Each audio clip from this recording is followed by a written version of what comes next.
Greetings from mates all, yeah. I'm Lord Bones, IMO, Lil Child of Geos. Lil Child of Geos is an adventure exploration game. It's an enhanced version of the ISO port Lil, released on the 9th of May on Steam and is by a studio called Monster Inc. Okay, firstly let's look at this game as a PC application. Now you can only customise the options when you go into the actual game.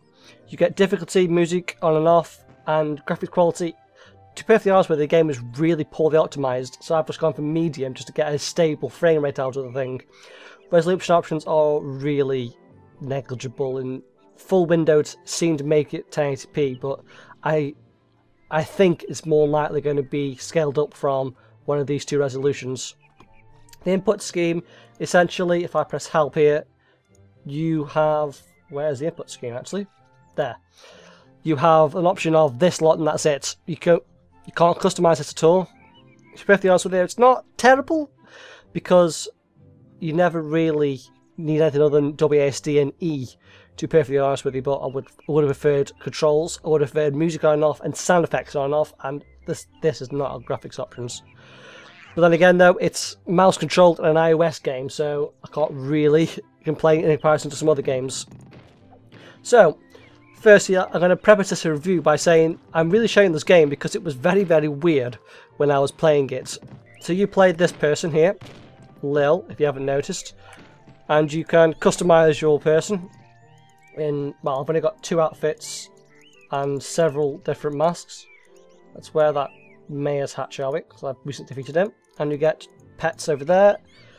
And there is a levelling up system that counters in to the main mechanic of the game. And then walking around and exploring and talking to people, you're meant to be plucking the flowers off those things called spirits. Don't worry, I don't get it either. And this is where you sort of are reminded that it's an iOS port, in that you're meant to be dragging these bombs and these white flowers off, and not the thorny flowers. And I'm probably going to fail because I'm not very good whilst talking over this, but I'm going to have a good go. And on purpose I've chosen a very poor, inverted, low level person here, just so that it makes it a bit easier. This is essentially what the entire game is sort of centered around, which it's not drastically surprising that it was an ISO port, considering it just involves you dragging flowers off the back of whatever this thing is. But I would say that, to be perfectly honest with you, I would have expected a lot more from a game that sort of proclaims on their page that they've been playing it for 40 hours. I'm sorry, but I played the game for 3 hours, completing the main story, and that was me looking around for stuff more than other people, maybe. So, most of the game involves you go around and taking the red flower from all those guys and talking to people randomly. I'm not going to bother with this person now. I'm going to go to a different area. So, the main reason I'm really showing you this game is just because I'm a little bit in the middle, when in which the mechanics are pretty lacking. I mean, walking around and doing that minigame thing is pretty much all the mechanics of this entire game. I'm talking to random people, which just involves reading text. It's not the most enjoyable thing in the world, but the thing is I did enjoy my time with this game, but maybe that's because it was a little bit weird. For example, I have a weird floating fish around me. Is it worth the price tag? Well, I don't know whether I would say it is, to be perfectly honest with you, but I'll keep on making sure you know what you're getting in for if this is sort of what you want. The only situation I come into here is the fact that the mechanics are not only lacking, but there are many, if I go into a house here, there are many invisible boxes around things where you can't walk in, and this is the wrong house to actually have that in. Let's go into, I think the house up here will display quite nicely. There are many invisible boxes though you just simply can't walk past. For example, I can't even walk down there because there's some invisible box right here. Not exactly the best thing in the world, when the entire game really is an adventure exploration type deal where you're meant to be walking around and enjoying this world. And the world does look pretty nice. I mean, I know it's quite stylised and poorly optimised, even though it's in Unreal, but it does look really nice, to be perfectly honest with you. I've seen a few people call it sort of like Zelda style, but I don't think I agree with that, to be perfectly honest with you. But it is very nice. I'm going to go over to a different area over here, whilst I explain. I suppose there are a few more sort of mechanics. You have flowers and money. The flowers are ones you picked off the back of them, or you can find them randomly. There's one round this corner up here, actually. Ooh, no it isn't. Right there it is. See in the bottom right corner, I'm just following the mini-map. There's one flower. I didn't even see that flower, but apparently there's a flower down there. And essentially flowers can just be sold for money, and that's their only purpose really, other than the red flowers which allow you to progress. So to be perfectly honest with you, I'm not drastically impressed with this lot, because the money is very, very plentiful, very, very quickly, and you just have more than you'll ever need. And you'll have more than you ever need all the time as well, because I bought a master key very early on, and that just completely erased the need for keys in general. And the need for money in general, because I'm not terrible at video games. I guess, to be perfectly honest with you, this preface is sort of a question of what is this game's purpose on PC, and does it really have one to be on here?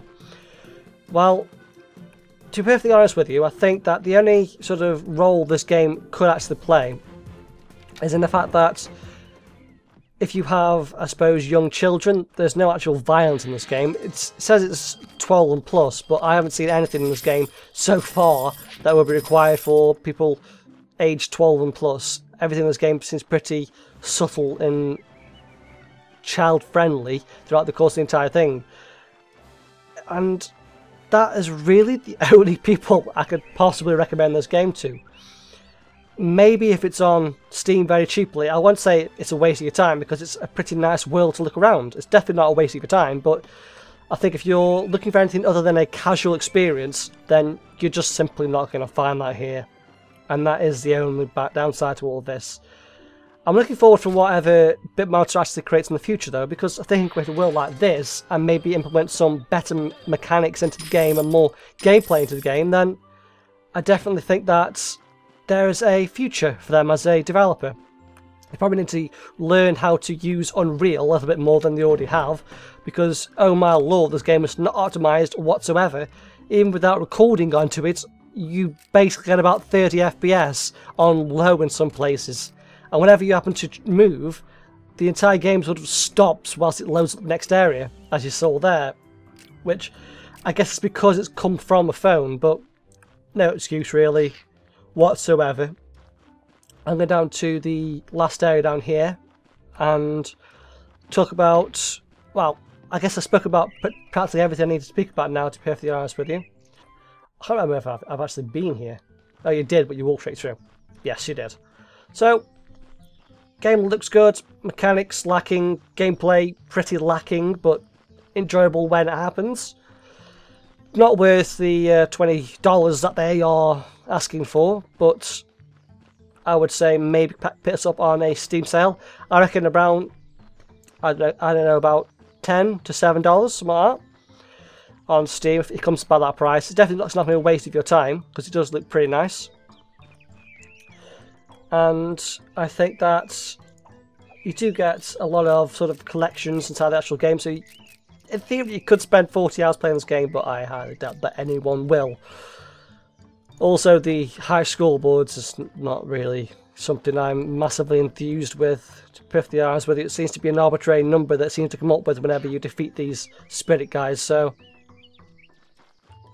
the other thing I will say, just to top it off, is that you do get items like you can run a bit quicker to actually catch them guys up, and there are items to help you grip onto the spirits a bit longer, but to be honest with you, I hardly use them until the end of the game.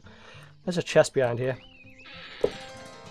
Okie so that's Lil Child of Geos. Let's have my final thoughts on the game, shall we?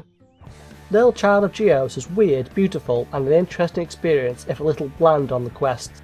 Lil Child of Geos is on Steam for $20, £15 or €20. See you in the next one. Goodbye.